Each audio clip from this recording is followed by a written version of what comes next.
From the Gospel according to Mark, chapter 7, verses 1 to 13.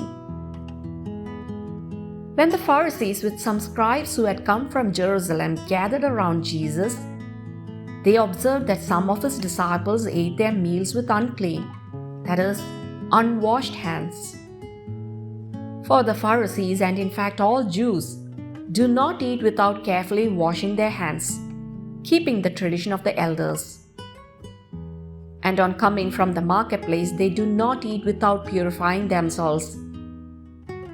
And there are many other things that they have traditionally observed: the purification of cups and jugs and kettles and beds. So the Pharisees and scribes questioned him, "Why do your disciples not follow the tradition of the elders, but instead eat a meal with unclean hands?" He responded, "Well, did Isaiah prophesy about you hypocrites, as it is written, 'This people honors me with their lips, but their hearts are far from me. In vain do they worship me, teaching as doctrines human precepts.' You disregard God's commandment but cling to human tradition." He went on to say, "How well you have set aside the commandment of God in order to uphold your tradition. For Moses said, 'Honor your father and your mother, and whoever curses father or mother shall die.' Yet you say, if someone says to father or mother, 'Any support you might have had from me is korban,' meaning dedicated to God, you allow him to do nothing more for his father or mother.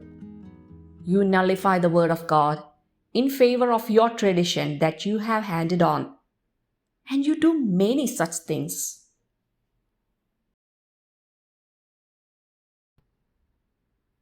Clear and emphatic words.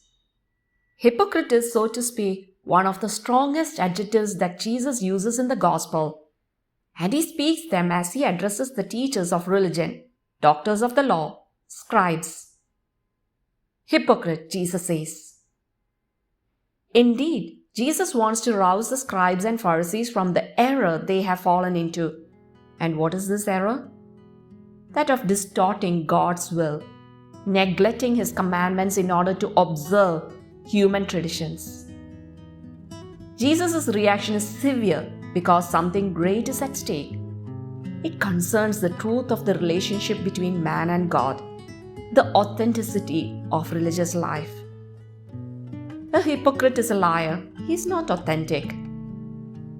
Today too, the Lord invites us to avoid the danger of giving more importance to form than to substance.